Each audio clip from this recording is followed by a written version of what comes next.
Databricks recently released the ability to send OpenTelemetry traces from any agent running anywhere over to Unity Catalog to take full advantage of the end-to-end observability stack on Databricks. Before we see that in action, let's look at some of the common observability challenges that we see in the field. So teams will often have an agent running in production and they want to see how it's doing. So they send the traces over to an observability vendor, which could be a traditional APM or more modern agent-specific tools. But the first thing that they run into is that they end up sending PII or sensitive data over to a third-party tool without the right governance in place. And so that opens up security risks. The next thing that they face is that these observability vendors end up being very expensive at scale because the traces themselves are often big and have a lot of data. Once we have the traces in place, the teams will often want to run offline analytics, such as building dashboards and asking questions via natural language. However, a lot of these vendors simply don't have the capabilities in place.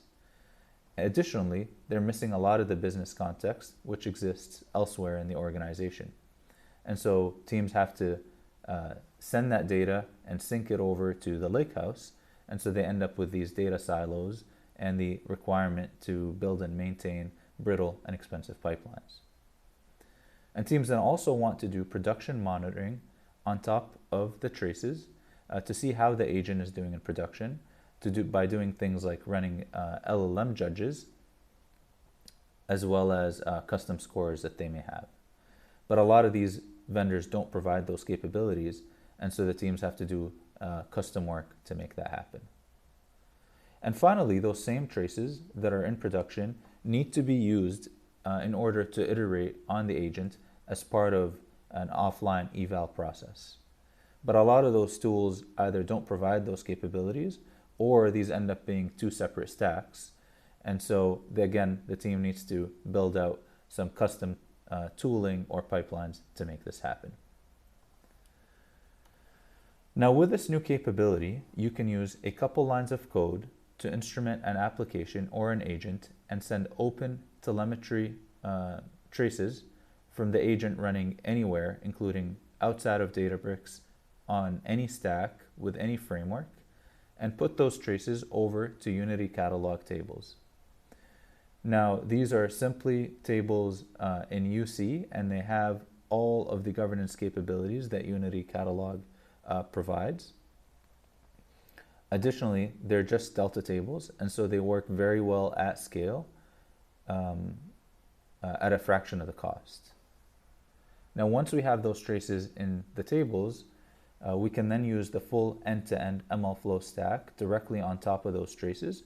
So you can do things like inspect the traces, search them, look at sessions, do offline evals on top of them, as well as you can then run offline analytics directly on top of those traces as well. So you can do things like build dashboards, ask questions via natural language, as you're seeing here, and use any of the rich capabilities that Databricks provides in this space. And then you can use the production monitoring capability on top of the traces in production to see how the agent is performing. And those same traces can be taken and used as part of the offline eval process to iterate on the agent. And so you end up with this continuous improvement flywheel where you're observing, evaluating, and improving your agent as you continuously iterate. We walked you through the flywheel and why customers care.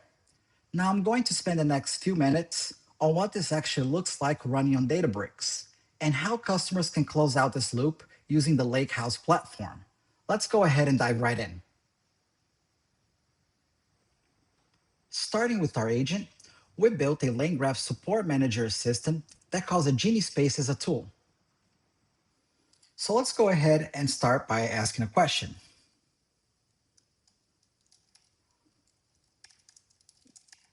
Which team has best performance?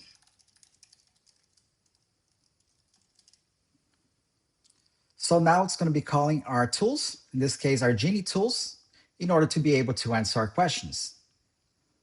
Let's go ahead and wait for the answer.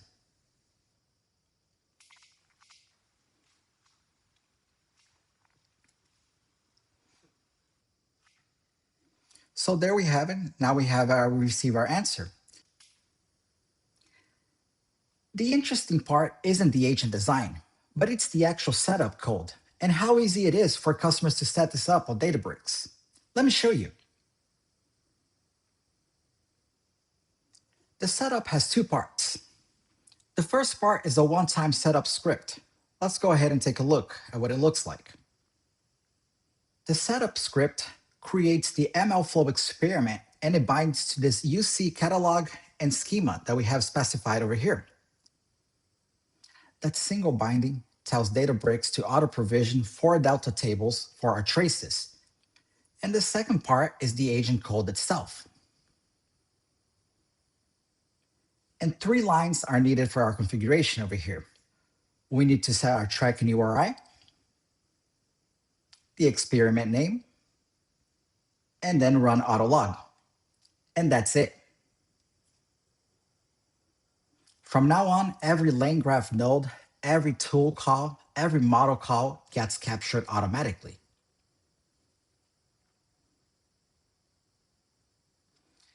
Now, one detail worth flagging is that the agent itself does not need to run on Databricks compute. In this demo, it runs on a Databricks app in one's workspace, and the traces flow to a completely different workspace. The same flow is going to work for if you're running your agent on your own local laptop, on your Kubernetes cluster, or another cloud. It does not matter. Customers often assume that they need to migrate their runtime for this, but they don't. Once traces landed in Unity Catalog, every governance control just works. And that alone solves the PII review friction that a lot of customers hit when using other SaaS observability tools.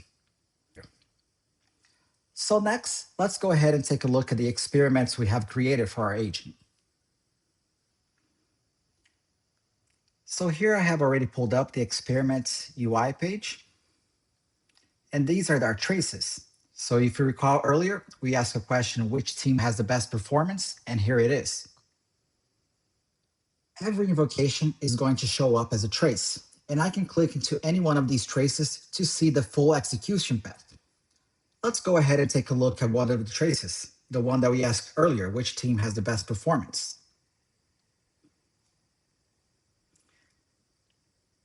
So here we can see the entire execution path. Every LLM call, every Genie tool call, and every reasoning of the step. It's going to be showing here on the details page. And that's it. Traces for our chat app agent now lands directly on the Unity catalog, or the lakehouse. And here you can see the catalog and the schema where our traces are landing. Now let's talk about what customers will see from day one without building anything. Let's go ahead and take a look at the overview page. And the MLflow experiment UI now ships with native dashboards. There are dashboards for traces, trace volume over time, latency, errors, token usage, tokens per trace, as well as cost breakdown. And if we take a look over at the tool calls tab, we can see the individual tool calls. So in this case, we have, for example, our Ask Support Data tool. And here we have the performance for that tool over time, as well as latency comparison and so on. Now, for most teams, this is enough. They just want to know whether their agent is up, whether it's failing, whether it's fast, and their costs. And all of that is here right now. But what if the customer needs a specific metric that's not included here today? The answer is, because data is already in UC, customers can create custom dashboards over their traces table.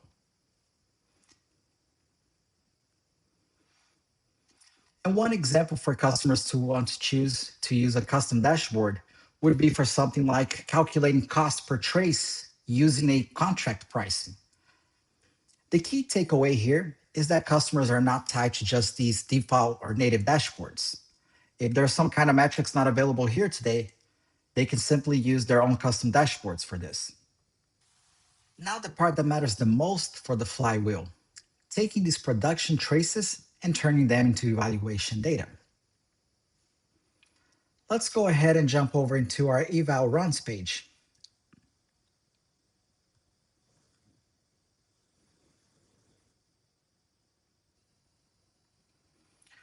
So now we are at the evaluation runs page. Let's go ahead and select one of our runs that we have over here. So I can select this one. Let's go ahead and open on a new tab just to see here exactly what it looks like. So here we have some traces on this run. Let's go ahead and pull one of them. So here we have the traces from one of the runs. And this is the prompt for tell me who my top 2 performers were. And here we can see the full execution path and every prompt and every response. But users might now wonder, was this a good response? And that's where the eval comes in. So you might be seeing some stuff over here on the right, like the assessments and the feedback. But before diving into what these means, let me show you our offline eval script.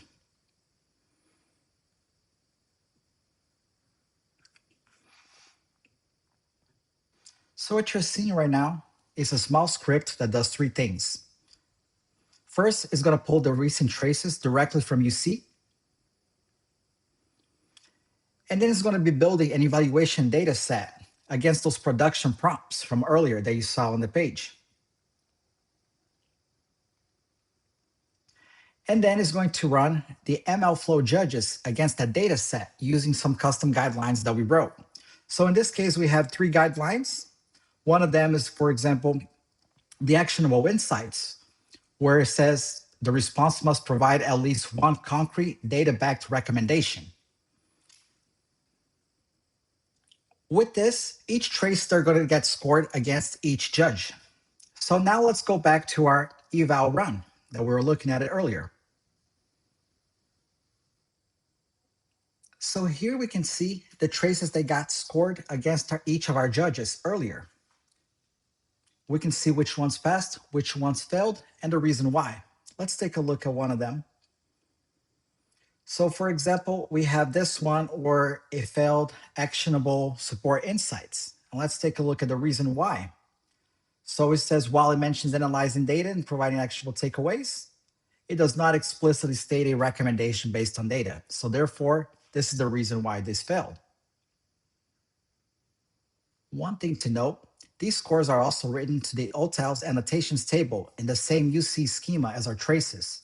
So this means they can be registered as production scores. For example, you can run an auto eval run every 15 minutes on new traces as they arrive and write those results back into annotations table.